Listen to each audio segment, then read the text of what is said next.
Pediatric Lounge, a podcast taking you behind the door of the physician's lounge to get a deeper insight into just what docs are talking about today. From the clinically profound to the wonderfully routine and everything in between. When you start with PCC, you get more than an EHR.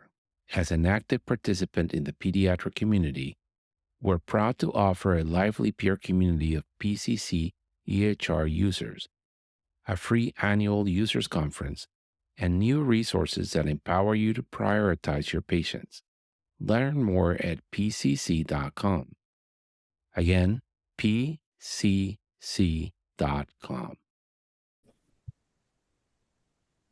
Hi, George. It's Tuesday, and we're recording another phenomenal episode today, and part of our innovation series with Dr. Sabrina.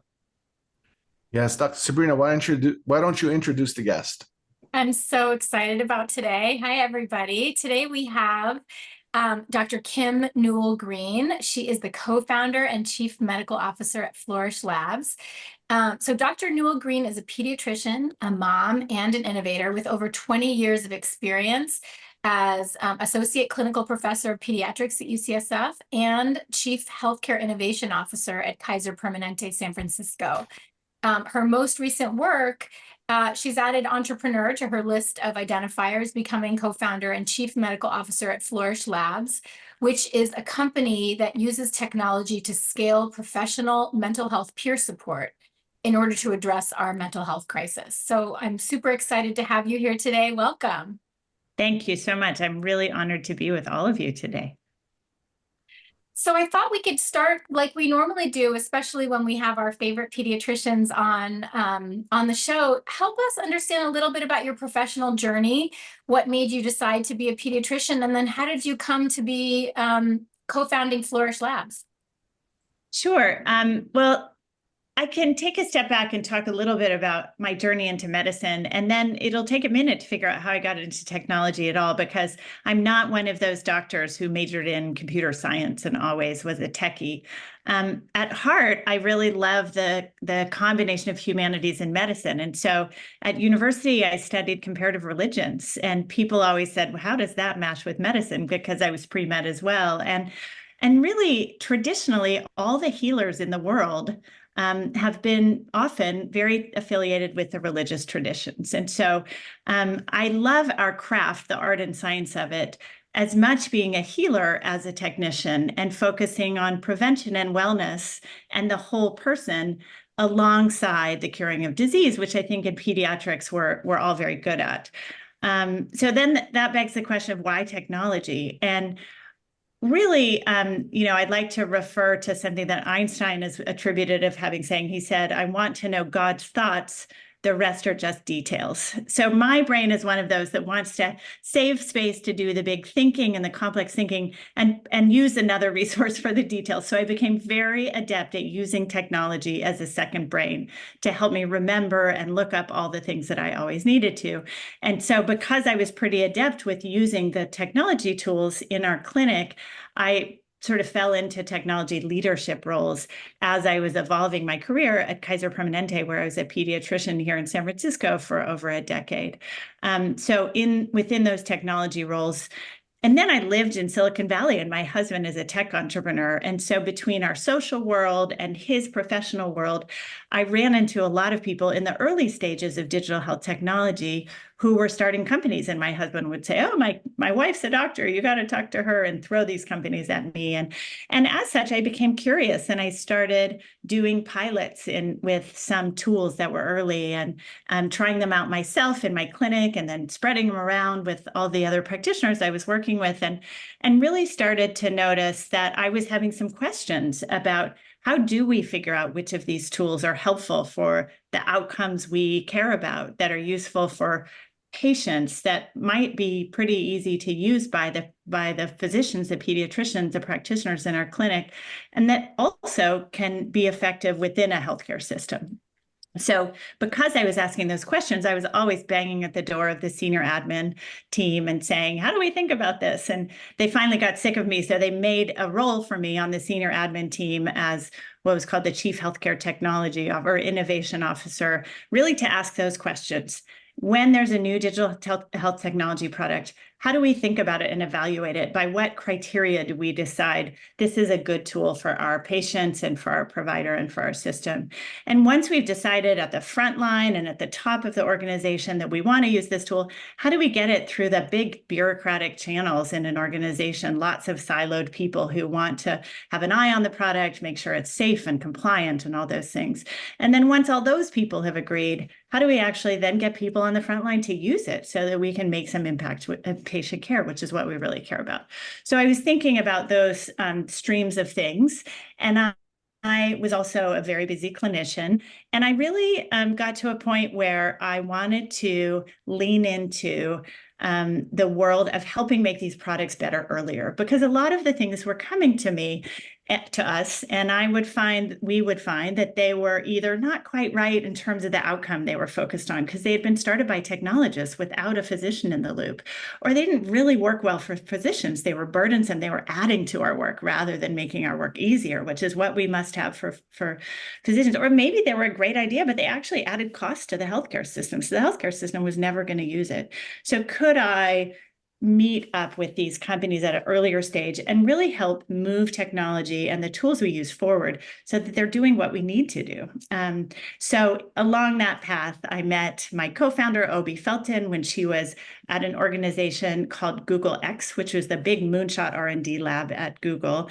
And they were doing a moonshot in mental health. And she asked me to be an advisor, and I did. And eventually that rolled out into the company, which we now call Flourish Labs. And 2 years ago, she asked me to join her on a big adventure to be an operator and co-founder and chief medical officer of a company doing a tech-enabled service. Interesting. Yeah, this concept of computers and technology and things, I've seen it over the years where some administrator would think or has a friend that has a company that brings it on in, and they don't even know how to use a computer, and then they try to get Dr. Bravo to use it, and they wonder why he implodes. That's right. That's I can how see it your used to head be. exploding right now, Dr. Bravo. But it's true. I mean, it happened with all of us with the EMR, where we found that the EMR, in many ways, was built for billing and administrative services and made our days longer. And so we don't want technology in medicine that makes it harder to take care of patients. What I've noticed with the technologists, the people that write this stuff, yeah, they like to make things more complicated than it needs to be. Recently, I've been demoing this AI scribe stuff. Mm-hmm. The best one I found was the simplest one, and that's the one that people will use. I've demoed some other ones. Let me tell you, I don't need to read a book to learn how to use a computer and then write progress notes. Why should it be like that? Yeah, you're absolutely right. I mean, I think, people sort of in healthcare, part of the reason that people may overcomplicate things is the pursuit of perfection, because we're all afraid of getting it wrong because the stakes are so high. It's not a software that I'm using to book an airplane. It's a software that I'm using to try to improve the quality of lives of an unhealthy person. So I think sometimes people complicate because of that, but I completely agree with you on the product side, both for anyone who has to use it. Simplicity is vitally important, or it won't get used. Well, isn't one of the issues around the complexity that the technologists don't have a sort of native understanding of what the problem they're trying to solve? Hence, clinician innovators are so important to that process, right? Absolutely. Absolutely. So I think that clinician innovators, and also really talking to the patients themselves. And so as a provider, I feel like I have some understanding of what families and kids need in a technology tool, but we really have to ask them too. So that's why we engaged in a lot of co-design as we were building our product for young people. And so am I correct in understanding, it sounds to me like you were always a bit of an early adopter? My Palm Pilot was my best friend in college. Does anyone remember what that is anymore? Of course, I have one too. Definitely aging myself. Or the ice spring. It was a competitor. Oh yeah, nice. I was the Palm Pilot. And so I'm curious, being the early adopter in your own practice and then in the larger organization, what that experience was like trying to bring along the clinicians that were working side by side with you and what you learned about their comfort and willingness and interest to engage with technology? Yeah, it's a great question, Sabrina, and certainly part of it. And that's why I said, once we've decided that technology is great, there's a big effort going into how we get people to use it. And I found, and I'd love to hear if people disagree, but that physicians and clinicians are quite conservative and often slow to adapt technology as a group for a lot of good reasons, for all of those reasons about safety, also because we're working so hard and it actually takes there's a lot of cognitive load in changing the way you do something. And our brains are full with just trying to take care of our patients at the rapid pace that we do and make sure that we're delivering safe and effective care. So you're right that many clinicians are slow to use things. And so, we used a lot of sort of classic change management techniques, but really also sort of co-design in a way the rollout of these things in the sense that we would talk to clinicians about what their big pain points are, and then think together about how and if a particular tool could solve that pain point. So really focusing on the why this might be helpful to them, and then to what they care about the most, which again is the outcome of the patients and families and their experience of care. I think you hit it all the points that are a problem for implementing new solutions in the exam room. Yeah. One is lack of time. So if you were to follow their recommendations for all the screenings, family practice, internal medicine, pediatrician would spend 23 hours a day seeing their patients. So there's no time. Yeah. Number two, we have a payment problem. So we don't have the resources to add things into our workflow because there's just not enough money. Number three, there's a lack of knowledge. So for someone, say for for a pediatric neurologist, absent seizures are extremely common. From a pediatrician perspective, I can't remember seeing a kid with an absent seizure. And if mom says kid has a seizure, I go out, tell the care coordinator, set him up with a neurology consult. Even if he does, I don't know how to treat it, and I don't know how to rule it out, and I don't read EEGs. What else am I going to do? Yeah. So there's a lack of knowledge because we can't be knowledgeable about every subspecialty. The same thing happens in type 1 diabetes. People don't know how to diagnose it. They don't know how to screen for it. And it's not top of their mind. And then there's anxiety. We don't want to do wrong. So since I don't really know a lot about this, I get imposter syndrome. But I'm going to use an app to diagnose your depression, tell you it's going to get better. I'm not a ped psychiatrist. Maybe this company is just telling me lies, and I'm being their sales force, and I'm going to do harm to this kid. Yeah. And finally, it is extremely difficult to have difficult conversations with patients. And, difficult conversations are not just end of life care or your child is dead or your child has cancer. Even just telling a parent, I think your child has depression. And I'm not sure because I'm not a pediatric psychiatrist, but it looks very much like depression. And I want you to use this app. And I'd like to see a pediatric psychiatrist to confirm your diagnosis. Well, that's going to take a year. So I'm the best you got, and I got to smile and make you believe that I am the top of the food chain on adolescent depression when I know I didn't do a 5-year fellowship, residency in psychiatry. Yeah. And so I think those are always there, and I used to think that pediatricians were just difficult and intransigent. But the more I studied, the barriers, these are real tough barriers to overcome. You're So- absolutely. Yeah, go ahead, Kim.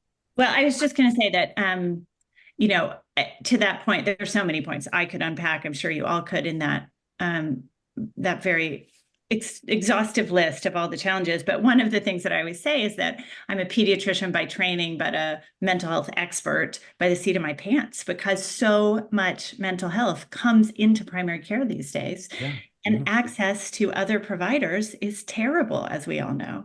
And so we have to become relative experts. We have to engage in this to figure out how can we, rather than just referring, do some tiny little bit of, give some help in that moment, because that's when the patient is there. And also, it was why I was so compelled by this idea of working on the problem of workforce in mental health. So how do we grow the workforce rapidly, because we know there isn't a big enough workforce? And how do we expand our concept of who the team should be in or could be in mental health, to really explore people who have the time and space and expertise to help us manage our patients as part of that team of care. So that is a perfect segue. Thank you so much. So maybe you can help us understand where peer coaching fits into our existing approach to mental health services, and how you see potentially this solution addressing some of the urgent needs that we have. Yeah, that's right. So let me talk a little bit about the word peers. So, we all know about peer counseling that we had in high school and college, often a free service where there isn't really any training.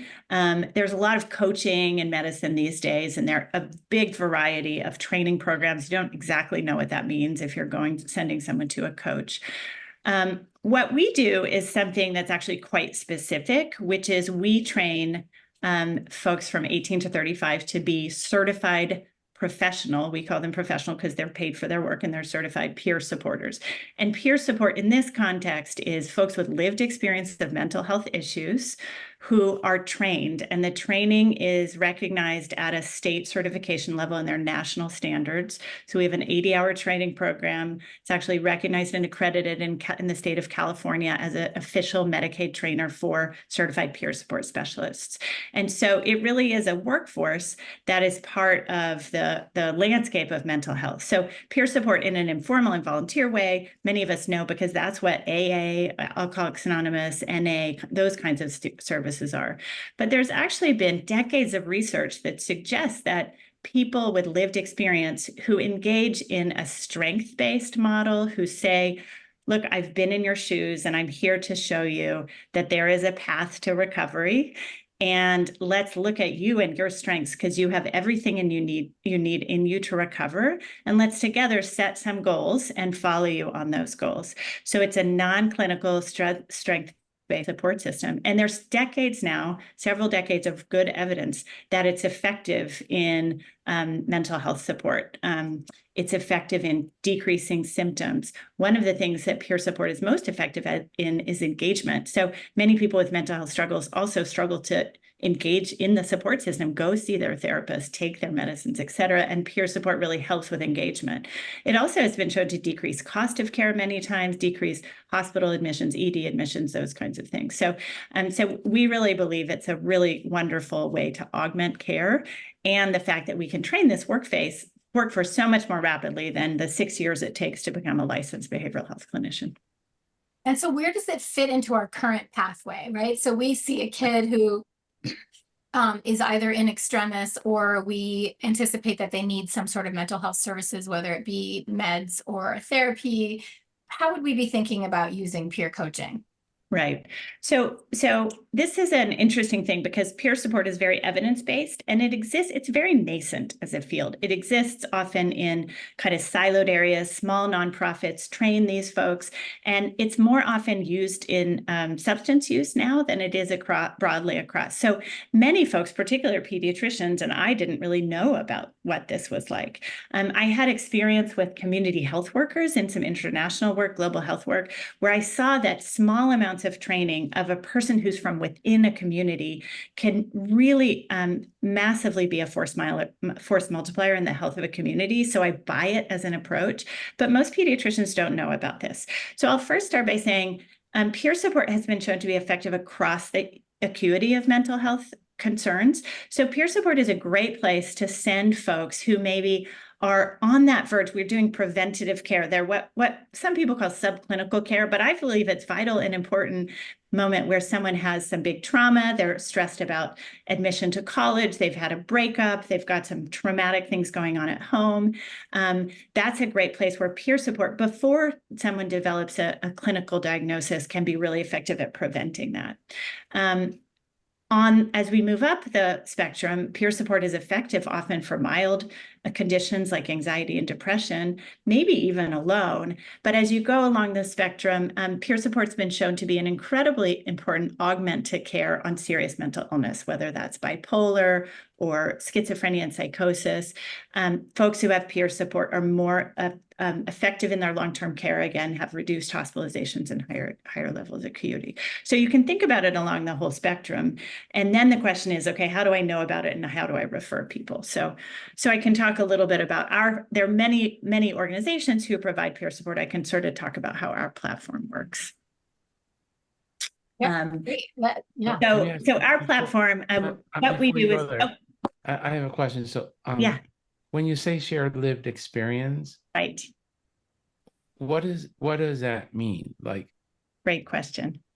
So I think that's a great question. We asked ourselves that too. And in fact, in our co-design sessions with young people, when we were saying, okay, what might it look like to bring peer support as a mental health adjunct to young people? What do they want in mental health providers?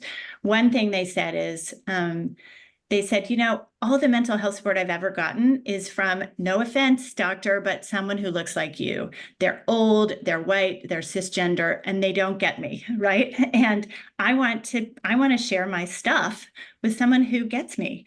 And so we thought about peer support as the lived experience of a mental health condition you can match with someone who has OCD, who has experienced anxiety, who has depression, maybe has survived suicide attempts, if those are issues for you. And on our platform, you can also match with folks whose life experience is shared. In other words, I want to talk to someone who's Black and has experienced racism like I have, or I'm LGBTQ plus, and I feel like nobody gets that and what that's like. And so our platform allows you to match both from those broad range of life experiences as well as specific shared mental health things. And we believe that some people need a village of support, right? Like I have friends who I talk to about my kids' troubles and other friends who I talk to about relationships with my parents or my spouse. And so people may want several peer supporters to connect with around particular issues they're having. So just, I understand some of the basic concept. Yep. But say if you, I don't know, you're nearly diagnosed. I'm talking about the parent of a child with sickle cell disease, or you're a newly diagnosed parent of type 1 diabetic. Yes. Or I don't know, you are a newly diagnosed parent of a child with dislocated hip, a congenital dislocated hip. Yep. And obviously that's going to cause a lot of anxiety. That's right. So when I try to match him with a peer support group, am I looking for someone that, forget about the race, the gender, the ethnicity, am I looking for someone who has experienced sickle cell disease in their life and anxiety at the time of diagnosis, or I'm just looking for someone that experienced anxiety when they were giving a diagnosis with an uncertain future? Yeah, that's a great question. And I think the answer is it depends, but let me pull out two pieces of what you're talking about. So what we do at our platform on which we deliver peer support is we deliver virtual peer support to youth, so 13 and above, 13 to 30, because we do youth and young adults. And we broadened it to 30 because we were talking to a lot of students, university and college students, and they said, well, the grad students said, well, we want this too. So we deliver care to what we define as adolescents and relatively young adults.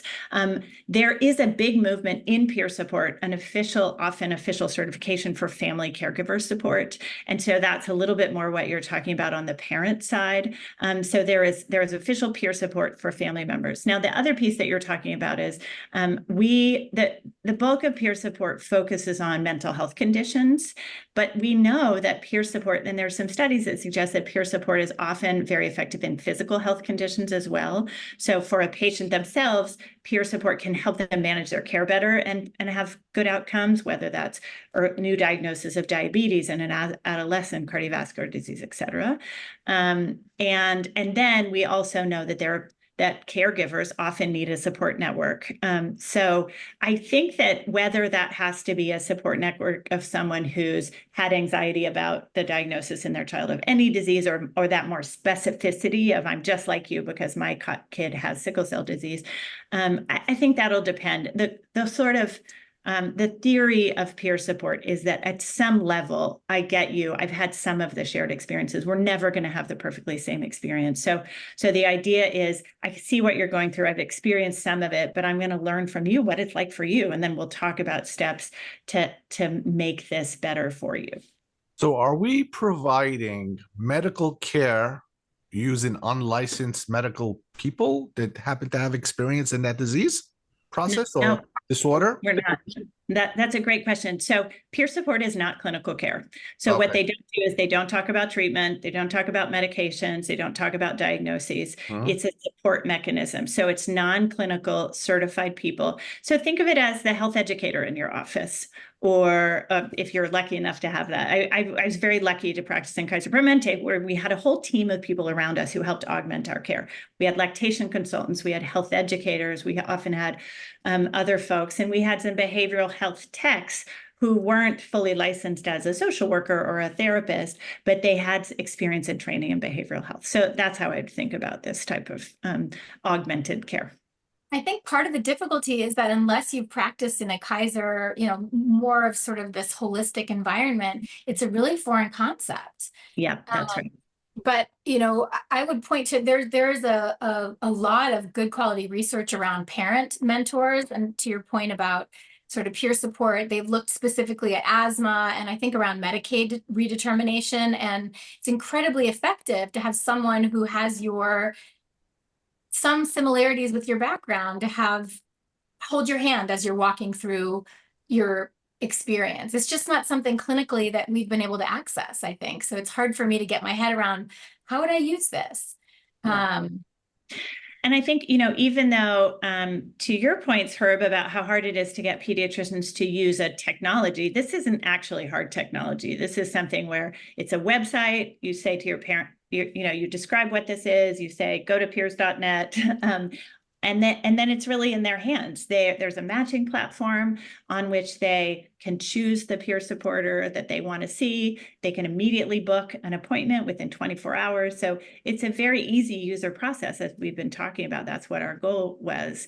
And so the pediatrician doesn't have to be facile with technology. They can just need to remember or have on a piece of paper, peers.net. However, it's like going into our practice and changing it and getting our brains around this totally new type of provider, figuring out, can we trust this? And so one of my jobs is to make sure that our care is safe and effective, and that I can talk about how and why. So we do a lot of work. I mean, within Kaiser Permanente, we care a lot about quality and have all kinds of measurements. So we do measurement care. We do a lot of work to look at our outcomes. We do a lot of patient-related outcomes. We follow our access. So I can provide lots of background to folks who are interested about how we do supervision, how we do crisis and escalation work, what is the quality, what does our care do? Sabrina, what's my favorite question? Oh, I love your favorite question. The favorite question is, who's paying for this? That's a great question, George, and it is it's the real bugaboo for us too. So we came into this business with this recognition that peer support has been paid for by Medicaid. There's a code for it. In the year 2007 is when that code came out. So Medicaid plans, many of them, actually have peer support as a part of the behavioral health services that they do. And commercial plans are getting on the wagon too. And so many commercial plans pay for this as well. Now, what we found when we dug deeper is a variety of challenges. And we all know this. Healthcare is so ridiculously complicated in our country. And so all we can do is pick away piece by piece. So we have leaned into Medicaid health plans, but as you all probably know, every Medicaid health plan they say, if you know one Medicaid plan, you know one Medicaid plan, because it's administered differently. They have different certifications and regulations. And then you have to not only understand the Medicaid regulations, but then they're the managed care plans, and you have to talk to them, each of them individually. So right now we're working very hard and getting some really good traction with Medicaid health plans. We leaned into those because that's the most vulnerable population, and we deliver pretty high cost and low value care. And so we are now covered by a Medicaid You health mean plan. high value, low cost. Did I not say that? That's what I meant. That's the opposite, and I know you're not delivering that. Thank you very much, Sabrina, for clearing that up. We've got a Medicaid plan. We're delivering. We just started a contract today with a really cool program in Nevada called Connect Nevada, by which they're trying to reach out to kids who are at risk of out-of-home placement, and we're part of the support team that's helping to make sure that doesn't happen and support these very vulnerable youth. And we're very close with several commercial insurers as well. So the goal is that this would be covered for every kid by everyone. In the meantime, we have on our website a price that you could pay to get this. It's half of the price of what insurers reimburse for regular therapy or sort of routine therapy. It's a quarter of the price of what I pay for my own daughter's therapy in San Francisco with a private therapist. So again, relatively high value and relatively low cost, but we don't want people to have to pay for this. So what we do in the meantime is we've come up with some very complicated and hopefully innovative ways to get some free care for folks or lower cost care. So we have philanthropic funds that we use to deliver care to partners. So we partnered with Trevor Project, for example, which is a major national organization that supports LGBTQ plus folks in crisis. They have a crisis line. And what they find is that they sort of have frequent flyers. They have folks who come back and back and back. So they're clearly not in need of one crisis support. And Trevor Project's goal is not longitudinal care. So we have a relationship by which they are going to feed us some of those folks who need another level of care. And we have a philanthropic organization who has very generously donated to Trevor Project specifically to pay for free peer support for the folks they refer to us. So we're doing all kinds of complicated financing to try to get this to us. We also have on our website, we have a financial aid form so that people can apply for financial aid and get reduced cost visits. So we're doing our best to get it covered. It sounds like this is like a community health worker. It is very much like a community health worker. You're absolutely right. Yeah, that's what they're pushing in New York, community health worker, somebody that's unlicensed, that provides some kind of referral, connections, therapy, filling out forms or surveys that do not require the expertise of a physician or a nurse or a licensed professional. That's right. But it has to be billed out under the physician's NPI number, not the person. Yeah. So the billing is complicated. Is that true for peer support too? I don't know, probably. Yeah, it depends on the state. So many states right now are having these traditional or community health worker programs. In California, we have community health worker program. We have some things called a mental health coach that is now being accredited, and they are still figuring out what that means and how to reimburse for it. And there's peer support specialists. So we are doing peer support, and what we think makes that unique is that, one, there's loads of evidence about it. It's an evidence-based support system.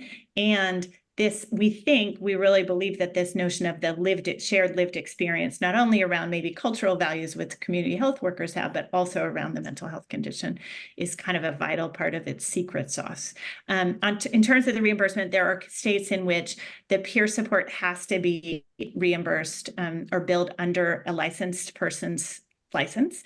And we have medical directors in the states we're working in. I often am that person, but we have other licensed behavioral health clinicians who they bill under. So it would not be ever under the pediatrician, for example, that referred folks to us.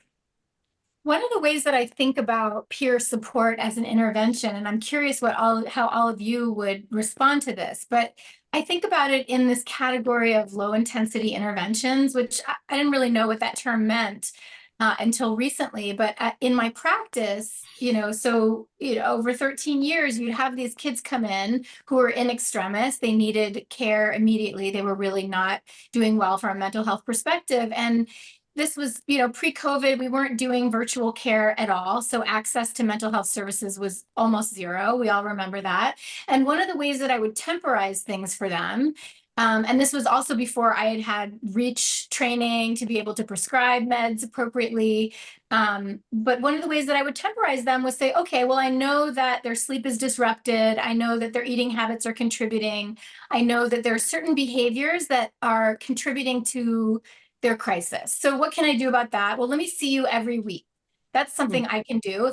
As long as I can squeeze you into my schedule and insurance will pay for it, I'll see you every week and we'll work on, we would do basically using the elements of motivational interviewing to focus on one thing at a time until they get off the wait list and can see a mental health professional. And then maybe at the same time, we do both sort of in parallel. And so I come to realize that there's a body of literature around an intervention like this, low intensity interventions. And I think about peer support as a similar intervention where it may be not necessary for the clinical provider to be providing that level of support, and they may not even be ideally suited. Like how, I'm not trained to provide counseling necessarily around behavioral modification, although it's something that I learned in my practice. And so I put that in the same bucket of things that we can do that might in some cases, and I'm not aware of literature on this specifically, but might in some cases actually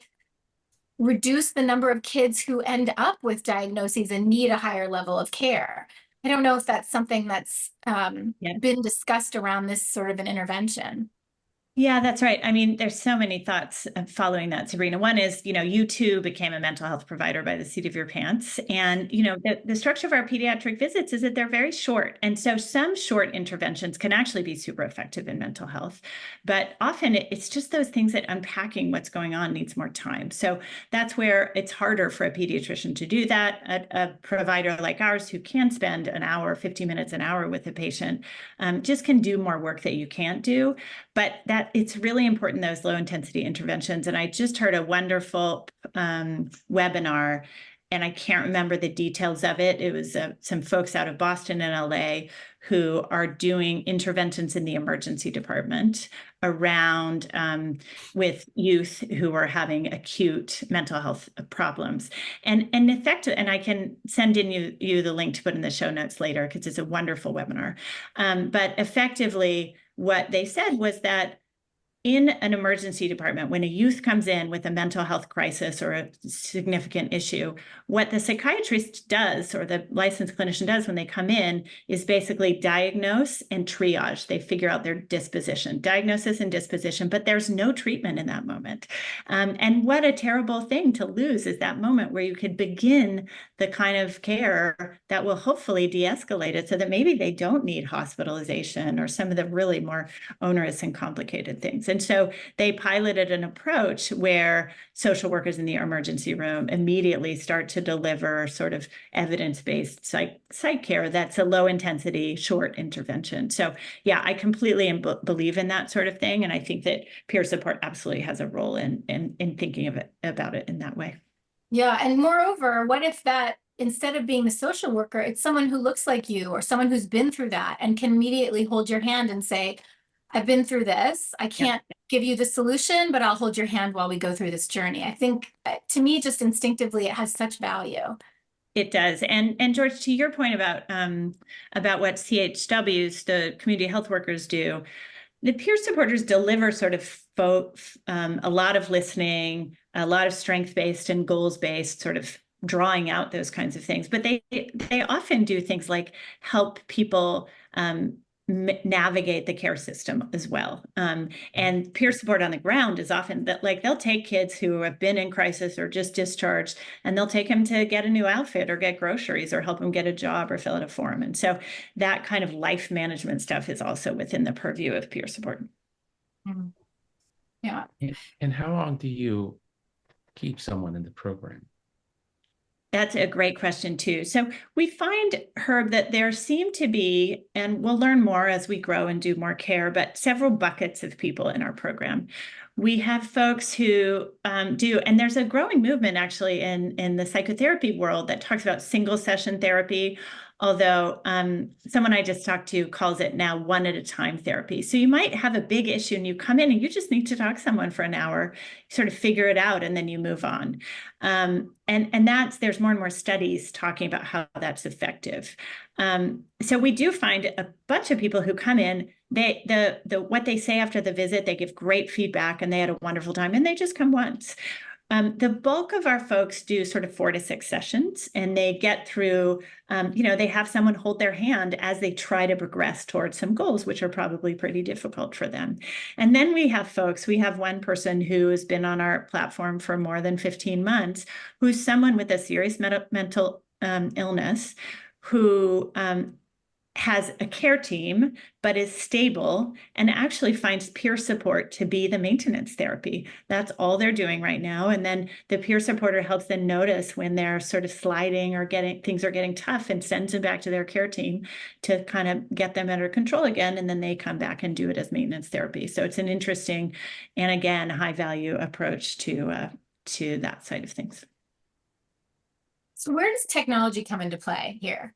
This is such a human service, and that seems to be like the majority of what you're providing here is a human interaction. So where does technology come in? Yeah, great question. So we use it in 2 ways. First of all, we're fully virtual. So what we can do, it's a tech-enabled service in the sense that this is on an online HIPAA-compliant platform. When we ask young people what they want care now, and they want it to be on their mobile device. They don't want to have to schlep across town and go to someone's office when they're trying to get their lives done, which is true of many of us too. And so that's the first step where technology helps, and it helps facilitate the matching process and setting appointments, and just makes that easy for young people who grow up in a world where everything they do is pretty easy and tech-enabled. So that's one piece. The other piece that we're really diving into right now is how we use AI to do this. And we think of AI as something that will augment our care, and we'll use it largely for 2 functions. One is to help us with quality and risk management. So we have an AI tool that is provided by an outside organization that is really steeped in using AI to help support high quality behavioral health, that will record all of our visits and then can do things like screen them for missed risk flags. So did the person seeking care say something that the peer supporter missed? And then we can go back and we can say, oops, let's make sure that we take care of this thing that might be developing towards a crisis.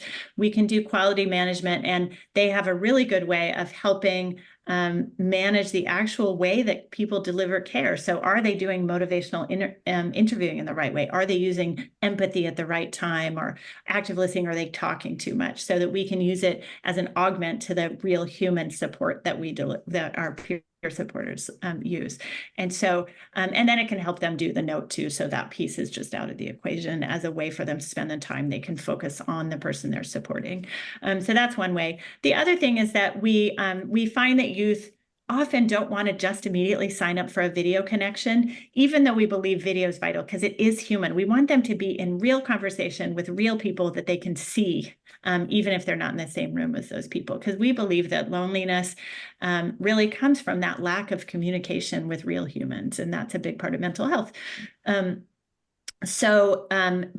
often young people are sort of dipping their toe into the water of this new experience, and they want to do so in more anonymous ways where they don't have to put themselves out there. And so they're really engaging in chat, real-time chat a lot. And right now our peer supporters support that, but there are some good examples of where AI can just ease us into the chat, get some of the easy, simple questions answered that will sort of get people towards that level of comfort so they can really make the real connection without relying on AI to do the therapy itself.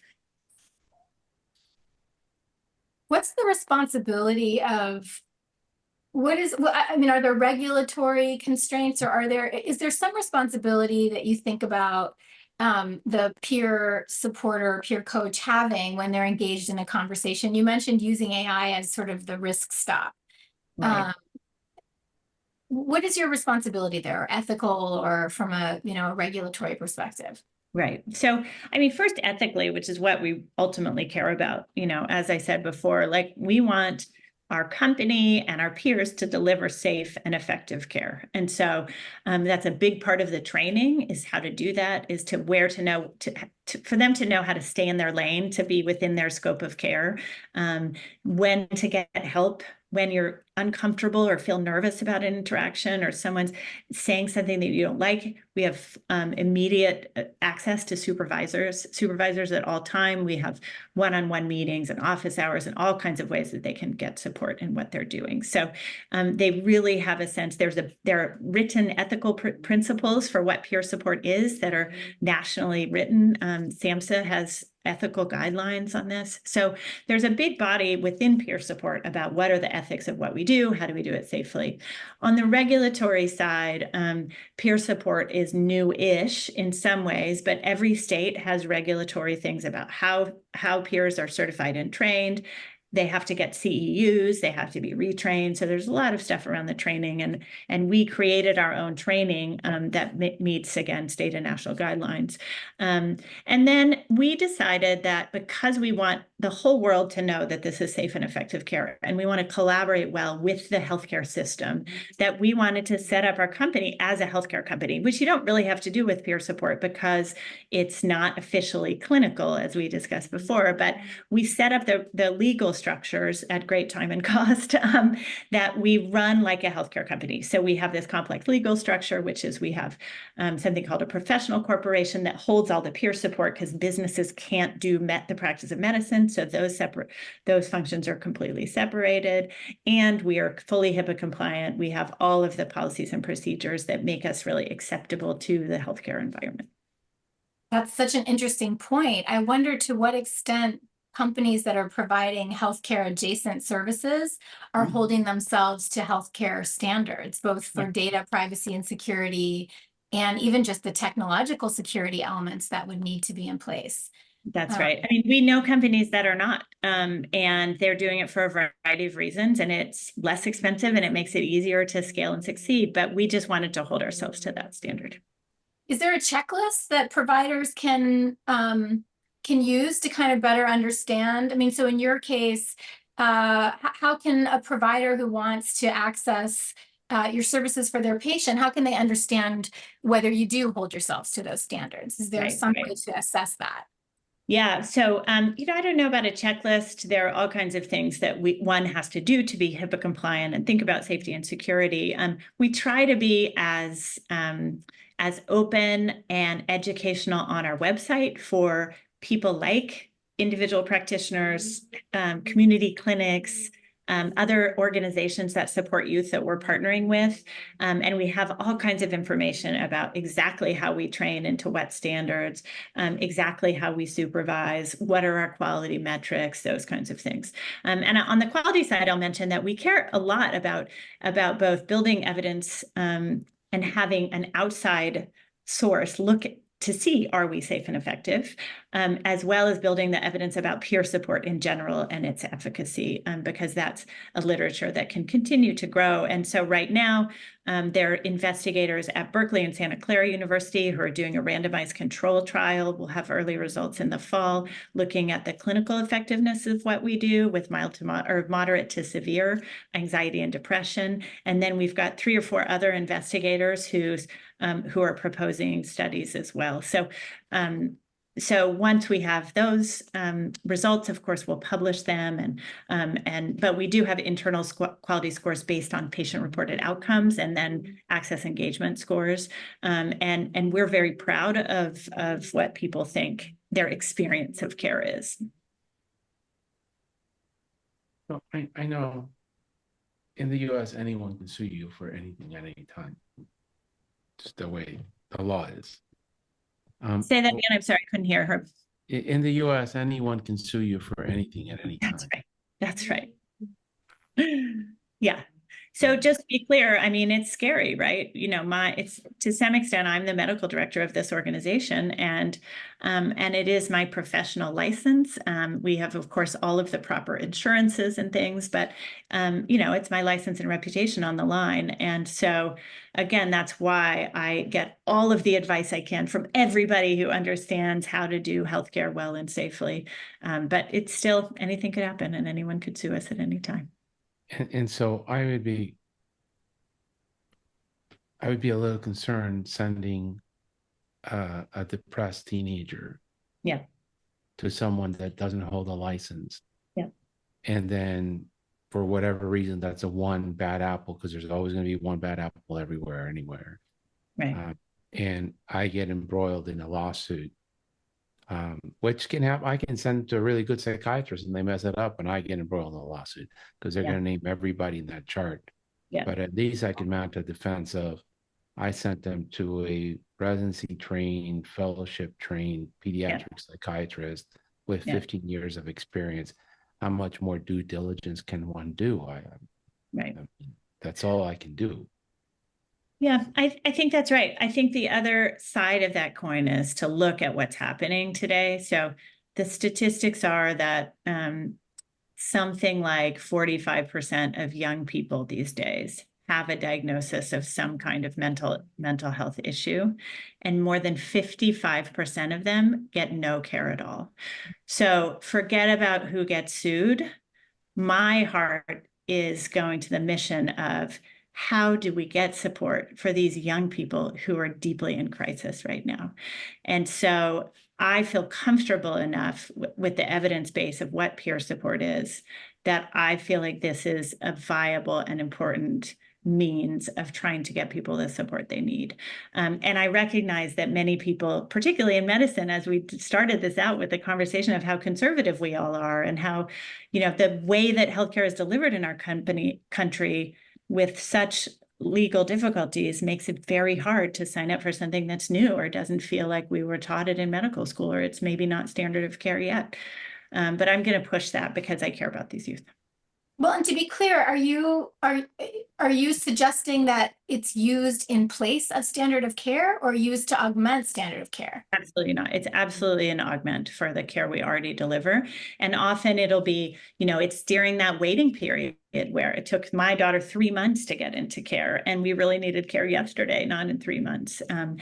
When youth are discharged from the emergency department, they often are discharged to nothing to avoid. When youth are discharged from an eating disorder into IOP, into PHP, into these intensive programs, they're often discharged into a void, and they have to go back into home and school where all of their eating behaviors and habits were so difficult, with no support. And so, having a friend alongside them, an educated friend, a peer, can be incredibly helpful. Yeah.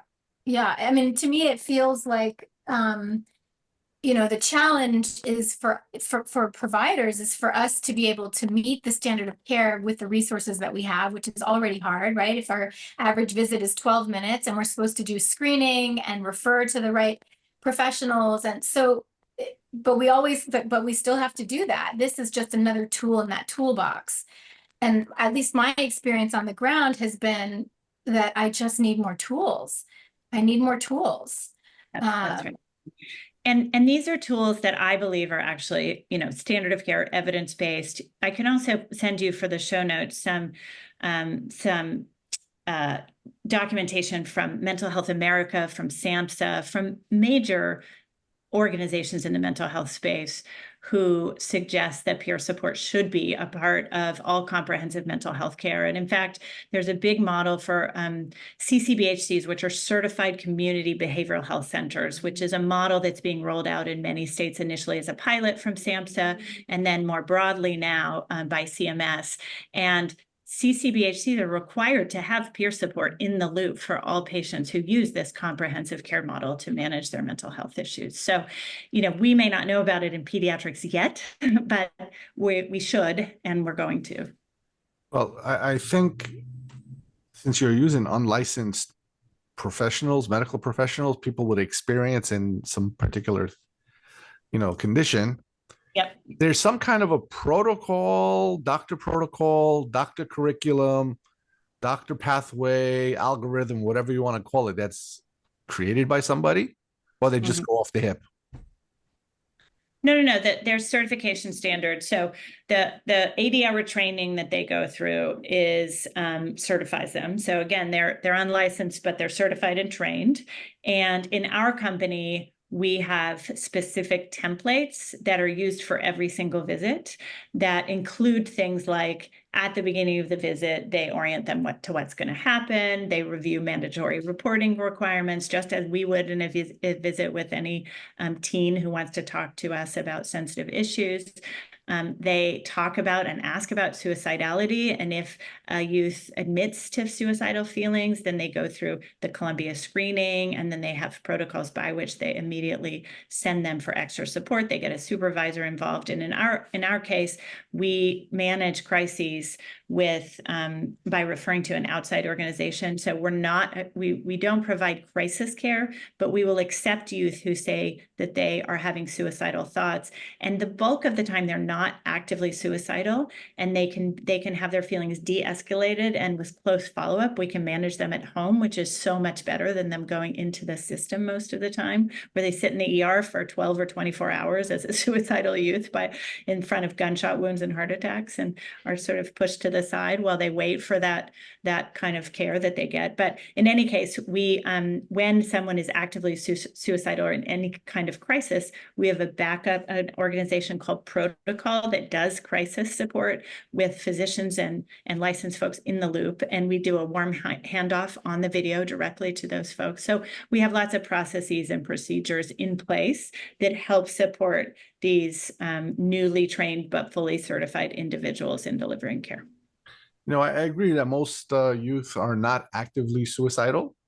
Yeah. Okay. But it's like Russian roulette. They're not actively suicidal until they are. And even me, a seasoned physician, has sometimes difficulty pointing out you're active and you're not. Yeah. Yeah, I will say that suicide is something that is very, very scary to me and to our whole team. And you're absolutely right. And we know that there is suicide. There's too much suicide. And so all of us are deeply involved in continuing to educate ourselves more and more about what's the evidence base of what is actually impactful in suicidal youth. How do we manage that? And I didn't know enough about that as a pediatrician. I knew much less then than I do now, and then our whole team of peer supporters do, to be honest. So it's very seriously. Go ahead. Yeah, sorry. Well, I think that's becoming a bigger problem, because what I've noticed, before COVID, I brought in the Reach Institute to train our group of pediatricians on how to do more in terms of mental health. It basically was how do we effectively prescribe and manage psychotropic meds for sort of entry-level conditions. And so what I'm finding since then is that more and more primary care pediatricians are doing this. Right. We're developing more comfort. And I think that's sort of the institutional message is we should be doing more of it, because there aren't enough providers to handle, not enough psychiatrists to handle the load. So we need to be doing more of it. And so it really becomes a problem for us, because not only are we managing the meds, these are kids who have diagnoses, but we have to also be convincing ourselves that they're safe to be out in the world and don't need to be and that we're not worried about them being actively suicidal. And so to me, that feels like the same problem that we've always had to deal with. It's just exacerbated and has less to do with these kind of ancillary tools that we can add to our toolbox. I'll just say that in my FQHC, what I notice is that because pediatricians are more and more taking on this responsibility, the attitude is that we have addressed the mental health crisis. But what is happening is that kids are getting the meds and they're not getting the therapy that we know from the evidence needs to go along with the meds. And so, I'm curious, I guess, from your perspective, Kim, having worked with Medicaid plans, whether there are levers from the outside that they are beholden to, maybe metrics, quality standards, around meeting mental health care needs, that tools like peer support, like virtual therapy can pull in order to say, look, you really need to include our services in your menu because you're currently not meeting the demand. Yeah. Because my experience has been that on writ large, they're not meeting the demand. For sure. Yes, absolutely. I think, you know, we have been in conversation with some of the administrators, or one administrator in particular at CMS. So at the national level, CMS has written guidelines about how all of the Medicaid organizations that they're funding and reimbursing should be delivering mental health care for youth in particular. And those regulations include the recommendation that they provide peer support as a part of this comprehensive care. They also provide lots of recommendations, and I'm not an expert in these, but about things like care delivery in the medical home, that has some very close attachment to behavioral health. So those are models that people are really integrating more and more.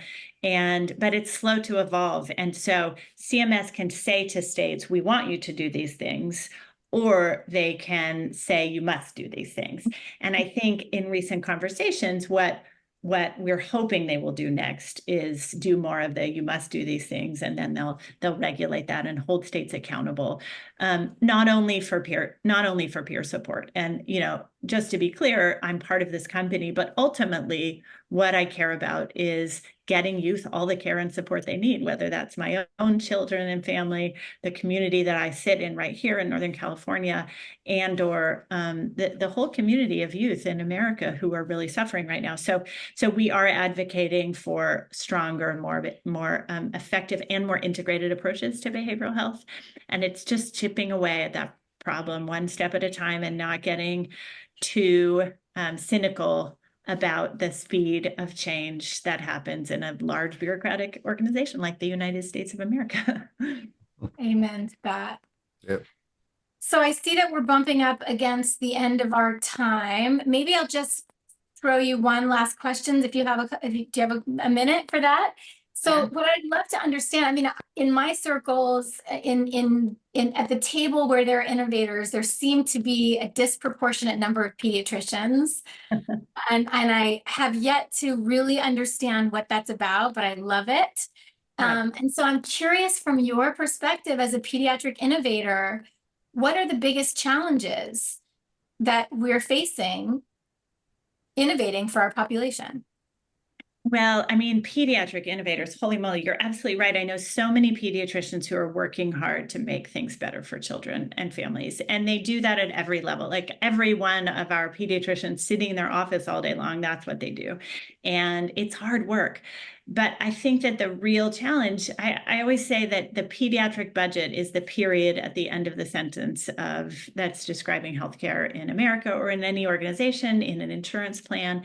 And so the money is not the cost incentives don't exist to change things in pediatrics in the same way they do for adult medicine, particularly in primary care. And for, you know, the money is in complex care, complex patients, older patients, et cetera. So that said, again, it's so important that we all continue to preach the message that it's these very early life experiences that lead to a lifetime of cost in the system.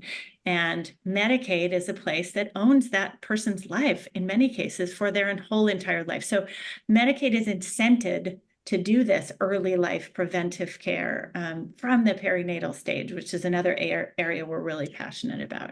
And maybe most pediatricians know this, I didn't know this number, but 75% of mental illness presents before the age of 25.